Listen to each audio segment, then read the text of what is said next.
próximamente, a partir del lunes 26 de marzo, iniciará su recorrido la nueva línea 46 que va a dar servicio a Morlands. Una línea cada 30 minutos que va a unir Morlands Alto y Morlands Nuevo con el centro.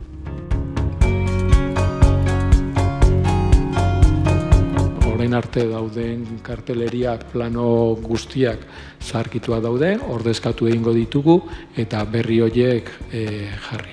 Empezamos el proceso de renovación que nos llevará tiempo, ya que son más de 300 marquesinas que tenemos que cambiar, y vamos a sustituir todos los planos de líneas de la ciudad con toda la información actualizada de nuestro servicio.